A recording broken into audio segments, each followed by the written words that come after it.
Welcome in another video tutorial from Atika's Bio. Now we will discuss about isopycnic centrifugation. Isopycnic centrifugation, basically it is a type of density gradient centrifugation in which we separate nucleic acids such as DNA and RNA on the basis of their density, right? So isopycnic centrifugation ये एक analytical technique है जिसमें हम solution के जो particles हैं उसको density की बेस पे सेपरेट करते हैं। इसको इक्विलिब्रियम सेपरेशन या बायोइंट सेपरेशन भी कहा जाता है। इस केस में जो शेप और साइज पे बेसिकली ये सेंट्रीफ्यूगेशन डिपेंड नहीं करती, ये डेंसिटी पे ओनली डिपेंड करती है, as well as it is time independent. Means कि अगर ये सेंट्रीफ्यूगेशन का प्रोसेस हम 15 मिनट्स के लिए करें या फिर 1 और 2 आवर के लिए करें तो रिजल्ट हमारे पास सेम होंगे, क्योंकि टाइम इसमें वो फैक्टर नहीं है जो कि अफेक्ट कर सके सेंट्रीफ्यूगेशन के प्रोसेस को, राइट। सो एनालिटिकल टेक्निक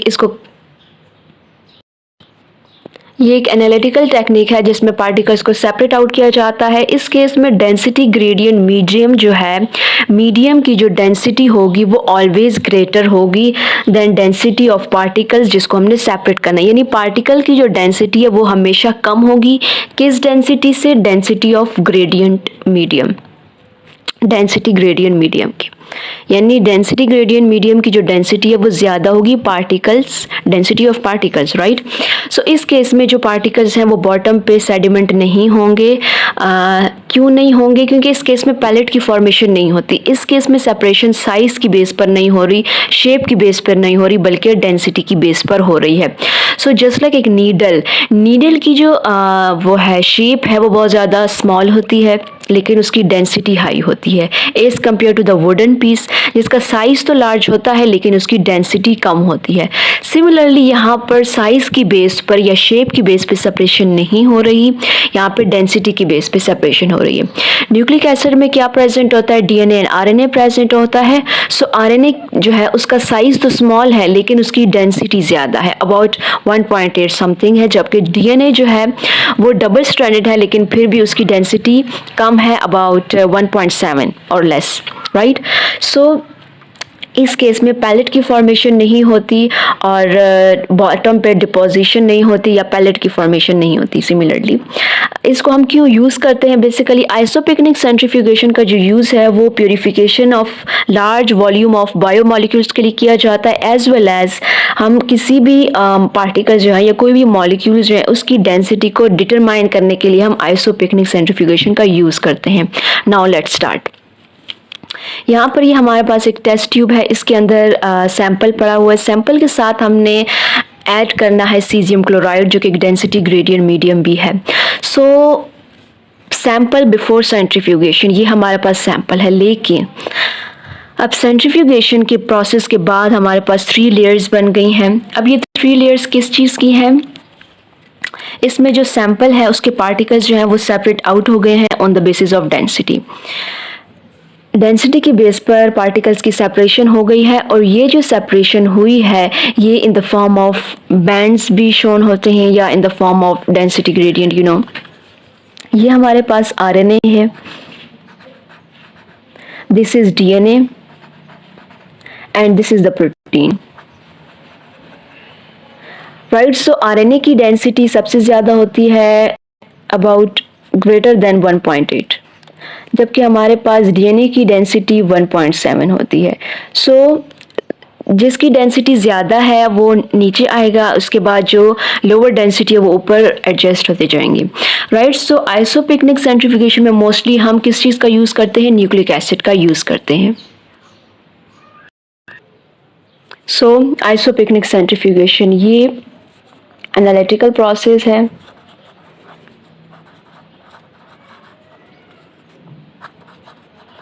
या फिर टेक्निक है।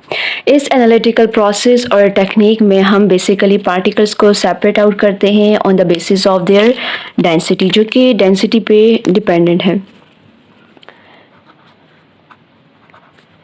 In which particle of solution are separate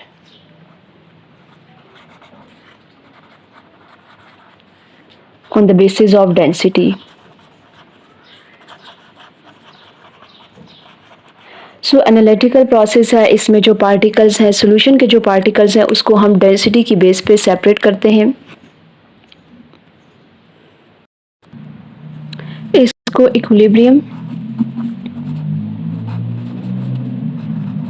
इसको इक्विलिब्रियम सेपरेशन भी कहते हैं और इसके साथ साथ बायोवेंट सेपरेशन भी कहते हैं।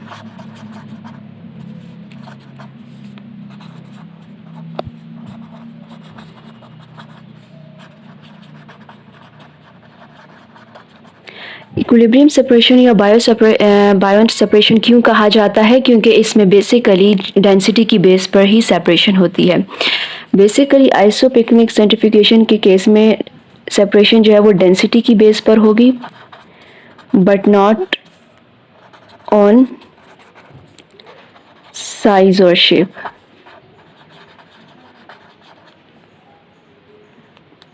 सो इस केस में जो सेपरेशन है वो साइज और शेप की बेस पे नहीं होती। Actually it is time independent. So actually is time independent. Isopycnic centrifugation जो है वो टाइम इंडिपेंडेंट है, मींस टाइम फैक्टर नहीं है जो इस पे डिपेंड कर सके।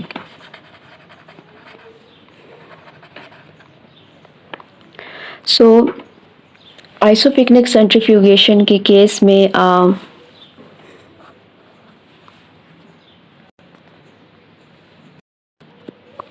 पैलेट की फॉर्मेशन नहीं होती। So no pellet formation,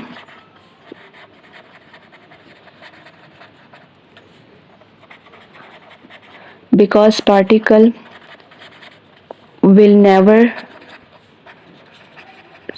sediment on bottom of the tube, no matter how long the process of or the duration of centrifugation.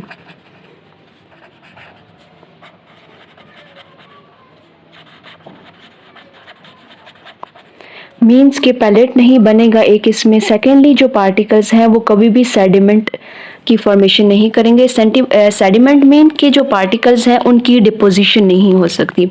Bottom पे जो पार्टिकल्स हैं वो डिपॉजिट नहीं होंगे on bottom of the tube, no matter how long the duration of centrifugation. Means के again duration की बात आई है और ड्यूरेशन इस केस में क्या है? टाइम है।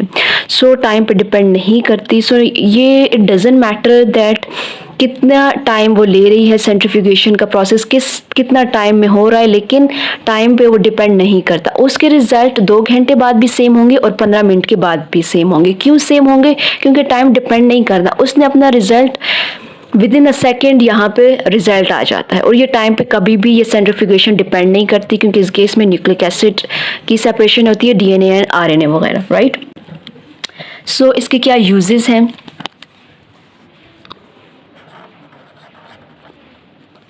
First one is it is used for purification. एक तो इसमें हम प्यूरिफिकेशन का प्रोसेस करते हैं। सेकेंडली हम इसमें डिटर्मिनेशन करते हैं। किस चीज़ की डिटर्मिनेशन करते हैं? डिटर्मिनेशन ऑफ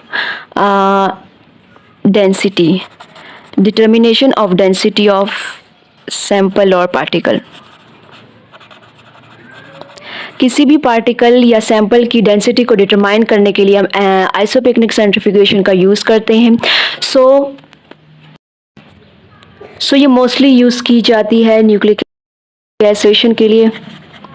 न्यूक्लिक एसिड यानी इस केस में न्यूक्लिक एसिड की सेपरेशन की जाती है। न्यूक्लिक एसिड में डीएनए और आरएनए वगैरह आते हैं। आरएनए जो होता है बेसिकली वो सिंगल स्ट्रैंडेड होता है, सो इसकी डेंसिटी 1.8 से ग्रेटर होती है, जबकि डीएनए जो है वो डबल स्ट्रैंडेड होता है लेकिन फिर भी उसकी डेंसिटी अराउंड इक्वल टू 1.7 होती है। So this is all about isopycnic centrifugation. In the next lecture we will discuss further. Up to that, thanks for watching.